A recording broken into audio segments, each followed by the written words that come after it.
Welcome back to the Deep Dive, the Talk Tickers edition. Today, we're cutting through the noise on a really fascinating story. Granules India Limited. This is a company that is, simultaneously putting out fires and planning a victory parade. It's a classic dual narrative playing out in real time. On one hand, you have these massive regulatory wins in the US that could define their next decade. Right. But you can't even begin that conversation without immediately turning to the very serious US FDA warning letter hanging over their main facility back in India. So the big question is, can this new high-growth vision, this pivot they're making, accelerate fast enough to outrun the short-term drag from all the compliance costs? Exactly. It's this perfect storm of quality control, long-term strategy, and some really interesting market dynamics all hitting at once. Okay, so let's unpack that good news first. The regulatory success, it seems pretty tangible. We're talking 2 tentative approvals, or TAs, for some pretty complex generics. And these are highly sought after, not your run-of-the-mill generics. They're for ADHD medications.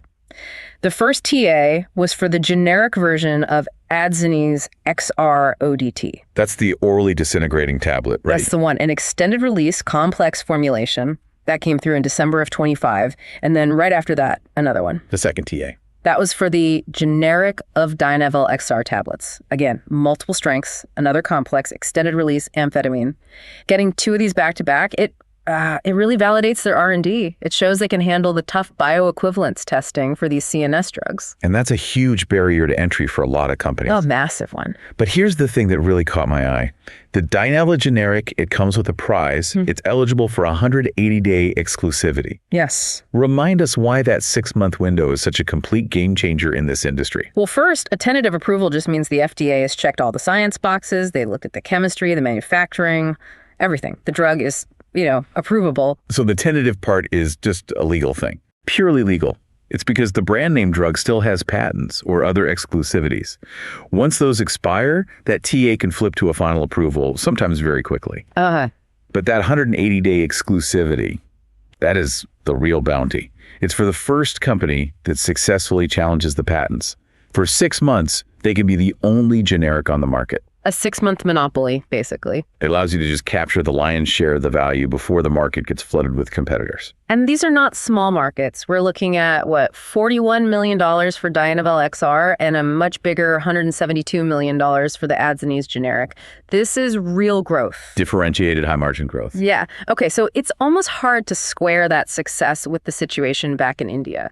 How does that Gagillapur warning letter fit into all this? How bad were the findings from that inspection? This is the operational anchor weighing them down right now, and it's absorbing a ton of capital and management focus. The inspection was back in August 2024. And the warning letter came in February 25. Right, and the report itself, the Form 483, it was 26 pages long. We're talking 6 major observations covering 24 different problem areas. But it really boiled down to 2 huge problems: data integrity and contamination risk. Data integrity is one of those phrases that it sounds bad, but what does it actually mean on the ground? What did they find? The findings were, to put it mildly, explicit and just damaging to trust. The investigators saw staff manipulating and literally destroying GMP documents. Destroying them? Yeah.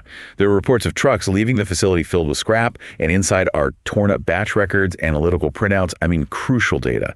They also saw staff using uncontrolled scraps of paper to write down key information, then just shredding it. It points to a total failure of the quality unit. That's not a procedural slip-up. That sounds cultural. Yeah, exactly.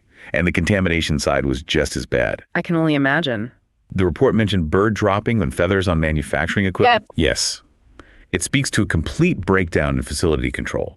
They also found corroded, leaking equipment. But the real kicker, they found unknown peaks in their swab tests. What does that even mean, an unknown peak? It means when they tested a piece of equipment for residue, they found a chemical that they couldn't identify. And sometimes that unknown chemical peak was several times larger than the active ingredient they were looking for.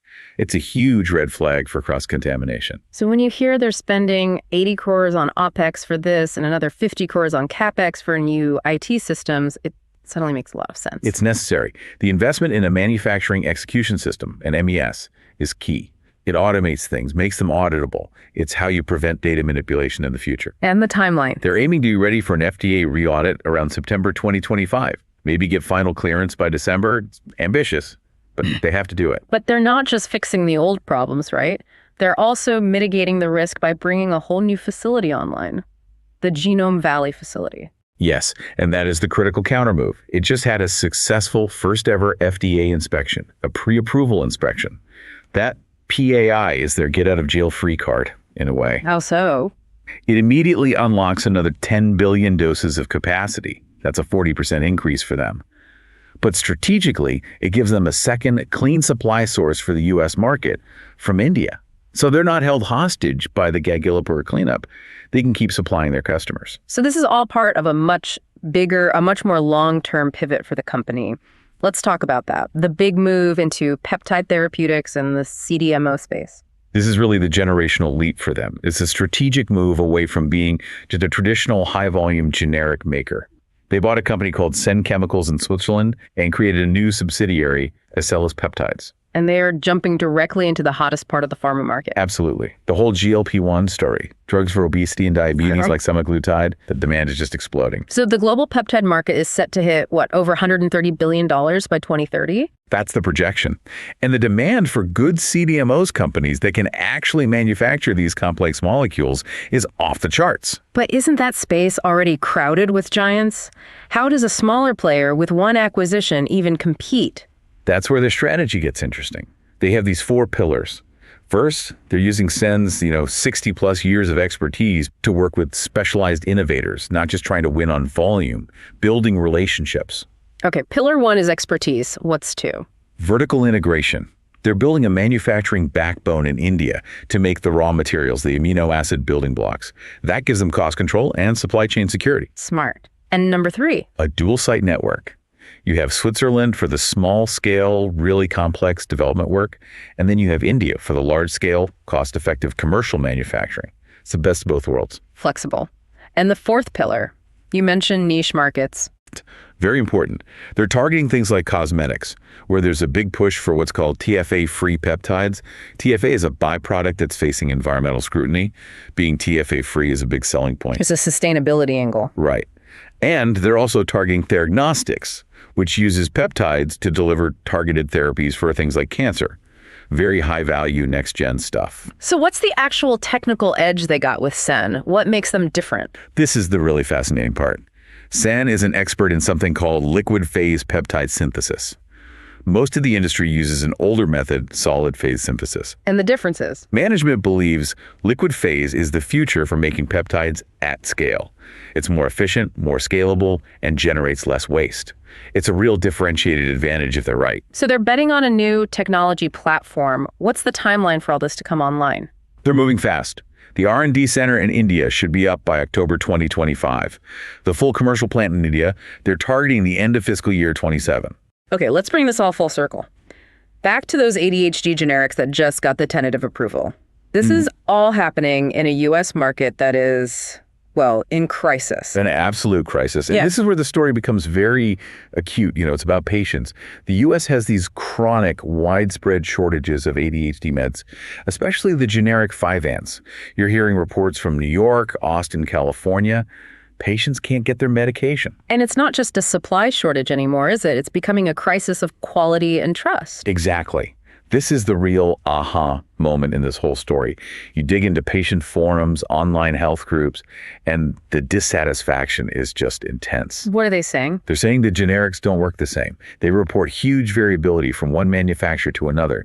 You see certain names pop up over and over, Camber, Lanet, Hikma, with patients saying their products feel weak or cause side effects like anxiety and fatigue. So even though the FDA says they're bioequivalent, the patient experience is totally different. Totally different. And then you have other manufacturers like Sun or Sandoz that patients say feel much closer to the brand name. The market is literally self-segregating based on perceived quality. So what does this all mean for Granules? It means they have a golden opportunity. They're about to launch 2 new complex amphetamine products made in their successful U.S. facility into a desperate market where the existing players are struggling with supply and, more importantly, a massive public trust problem. So their bet is that quality becomes the ultimate differentiator. It has to be. Okay, let's quickly touch on the financials.